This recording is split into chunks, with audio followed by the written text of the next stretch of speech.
All right, it looks like we are live. Good morning, Roadrunners. How's it going? Mr. Lindsay here. Hi, my name is Marcos. I'm in 4th grade. And- I'm in this climate's class. Excellent. And we have a special guest, and I will let her introduce herself. She is our new counselor. Please introduce yourself, new counselor. Good morning. I am Mrs. Luis Martinez, but if you see me outside, you can just call me Miss Heather. Miss Heather, all right. So good to see you. This is our first Roadrunner News. I need to do this because we have people of varying heights. There we go. We'll do that. So we are doing this show live outside on Roadrunner Playground, and we are doing it selfie style. Go ahead. We're near the tether balls right now. Yes, we are near the tether balls. We will show you. Here, I think I can switch this around. See, we got tether ball action here. The balls aren't out yet. So you can kind of mentally see us in your mind where we are on the playground or locate us. Here, this may be a little better. There we go. All right, we just got to arrange ourselves. So good to see you. So we introduced ourselves. Since this is the first show of Roadrunner News, and some of you may not have ever seen Roadrunner News before, we're going to tell you a little bit about how it works. Because there's some new students. There's some new students, and we have all the new kinder students and all of that, right? Yeah. So Roadrunner News happens most Fridays at 8:10 a.m. and we do the show live to your classroom. Yeah. What else can we say about it? Last year I was part of it. You're a part of it this year. Marcos is our co-host, and we have various guests, just like we have Miss Luis Martinez, and we do all kinds of things. We interview people, we'll do jokes sometimes. Play a show, like last year we did. We put on a little show that was really fun. We did this little play. It was so hilarious. All I remember, it had a dentist. Do you remember that? I remember where it was like picking out the teeth, and then he's like, but I'm not that person that was supposed to get that. And then you as a dentist, you're like, okay, here's some glue to put your teeth back on. That's right. That was the joke. The dentist pulled the wrong person's teeth. So what else do we do? Oh, we make announcements. We'll have students on to show their awesome, great work. Sometimes we have book clubs on Roadrunner News. It's a variety show of all kinds of stars and stripes. So we hope you enjoy Roadrunner News. And for those classrooms that don't get to see it live because your class is doing really busy, important work, we post the show so your teacher can show you at a later time. So you may be, in fact, watching this later on today, and that's cool too. You can see our beautiful new building back there. We call that Building D. The 2-story building. Marcos, it's a good thing you ducked down, or else they wouldn't have been able to see it. Do that again. Do that again. Oh, see, now it all works. We can see it all. All right, there you go. Okay. See, Marcos with the jokes. Marcos with the jokes. All right, so what's next on our agenda? Oh yeah, let's go. We're gonna take a little walking trip. I'm gonna put the camera in front of us here. You probably still hear our voice. And you guys can see that we are walking where? Where are we walking towards? On the blacktop. Oh, we're walking towards the grass. We're walking towards the grass, and we're walking towards the grass to talk about something very important. Maybe you guys can think about what that is. How many of you remember Mr. Lindsay's poem? Raise your hand if you remember Mr. Lindsay's poem. I don't think we'll be able to see your hands, but... Okay, so... Oh, there's some people over there! Oh, who's watching? Oh, there they are. There they are. So here is the dividing line between the blacktop and the grass, right? Right here. Blacktop, grass, blacktop, grass. And why are we showing you this? Well, I want to make sure that we all understand that there are expectations on how we travel by foot on the grass versus the blacktop. And these expectations are somewhat challenging because when we come out onto the playground, we're so excited, right? We want to run to tetherball. We want to run to the grass even. We want to run all these places.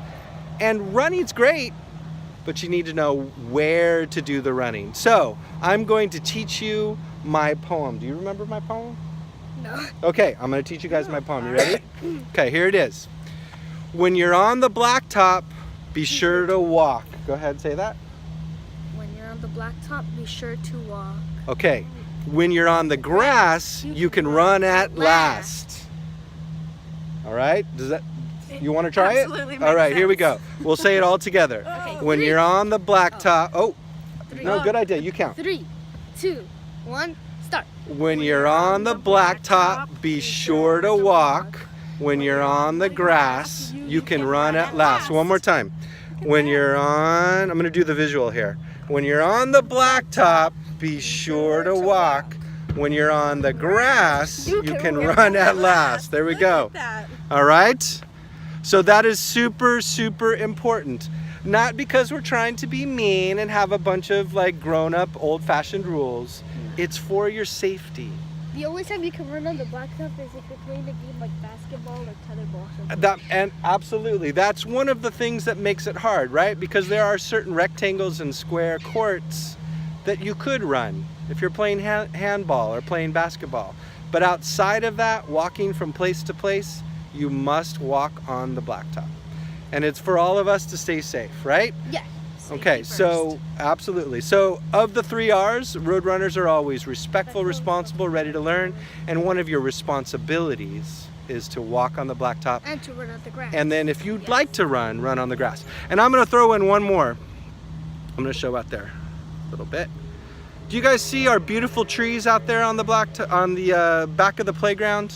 Those beautiful, gorgeous trees. I wish I knew what the name of those trees were. Let's see if I can zoom in on it. Can I zoom in on it? Oh, I can a little bit. You see those beautiful trees? Right there's a good shot of it. Those beautiful trees right there. That is the boundary. We want you to have fun on the blacktop. I mean on the grass, excuse me. But we want you to make sure that you do not go past those trees. Those trees are about 15 feet from the fence. We do not want you to go to the fence. We want you to stay on the blacktop side of the tree line. Does that make sense? Think about that. What does that mean? The blacktop side of the tree line. Does that make sense? How would you say it? They need to stay where? It's as if like you have to pretend like the trees are like a barrier and that you can't pass them.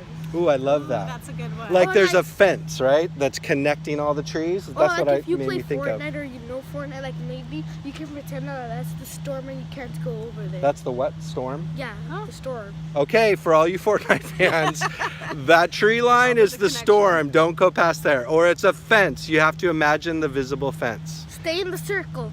There you go. All right. All right, we're going to walk now over to the lunch area. What else do we have to talk about there? Dino Dash, right? Okay, let's talk about Dino Dash. And why don't I show that while we're walking? Can you guys see that beautiful picture there? Dino Dash 28th, I think. That is correct. Very good. And you can see the date. Go ahead and read the date there, Mr. Marcos. November 4th, 2018. It's coming up, guys. Here, you keep holding it in front of you and I'll keep trying to show it.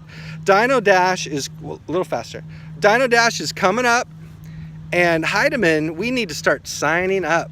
So students, we want you to go home, get your parents excited about participating in the 2K fun run of Dino Dash. Okay, I'm gonna stop there. It's a little, I think it's making people dizzy. That's right. We're gonna, let's try to get as many people to sign up for the 2K fun run as possible.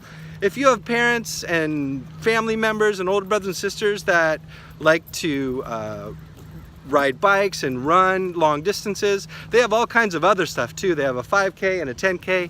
I think they have a half marathon this year. And they have some long bike rides as well that they can compete in. But the one we want to get everyone signed up for is the 2K fun run. So you can start doing that now online at tpsf.net or dinosaur-net. Okay? And we want you to go home and get your parents excited about that. Our goal this year is 200 signups. 200 registrations. What do you think? Think we can do that? Yeah, we can. Absolutely. I totally think we can. All right. Why don't you guys stand in front of our thing there. I'll just talk behind the camera. That's right. Oh, look at that. It's my talent. I'm going to back up. All right. So, Marcos, why are we standing in front of the cafeteria line here? What were we going to talk about? Manners. Thank you after getting. That's right. We're going to talk about how important it is to show our manners, and a great opportunity to show your manners is here in the lunch line. All right? And to say thank you to Miss Norma and say thank you to Miss Radhika, who work so hard to make sure you have healthy, nutritious, hot lunches every day, right? And also, if you want... Oh, hey, say it again. When you turn away from the camera, it's hard to hear. Say it one more time. Also, if you want to know what they're serving, you can go over there. If the door's open, there are calendars that on each month that show what they're serving too. Good tip. All right, good tip, Miss Marcos, or Mr. Marcos, excuse me. All right, and check it out. We have some signs right there, just made today. Say thank you, Miss Sandoval. It says Heidemann students are respectful, and we say thank you. So they are there to help remind you that each and every one of us need to show gratitude and respect by saying thank you. All right, to Miss Norma Radhika. So if we start over here, we get our lunch. You guys are getting your 2 food items and your 1 drink at least. And you come through and you get to here and you look up, and we're going to pretend Miss Heather is Miss Norma, and you're going to say thank you, Miss Norma, and you're just going to move on and go to the lunch tables. I think Marcos is getting ready to model as well. Check it out. Let's all watch him. There's the tray. He's getting his food. Fruits and veggies. Yep, fruits and veggies. Forget those. His milk. You're welcome. All right, and then he's off to the lunch tables to find his spot. Very good. All right, is there anything else to share? I think that's it for now. Here, we'll turn away from the sun. That's kind of blinding. All right, we're gonna go ahead and sign off. Just remember, we have Parent-Teacher Conference week next week, and every day, not just Wednesday, every day, Monday, Tuesday, Wednesday, Thursday, Friday is a minimum day. The only people not affected by that is kindergarten and TK early birds, but late birds and all other grades 1 through 5 are minimum day schedule: Monday, Tuesday, Wednesday, Thursday, and Friday. All right? Shall we sign off? Yeah. All right. So remember, in all things, road runners are what? Respectful, responsible, and ready to learn. Have a great day, everyone. We will see you around campus. Bye.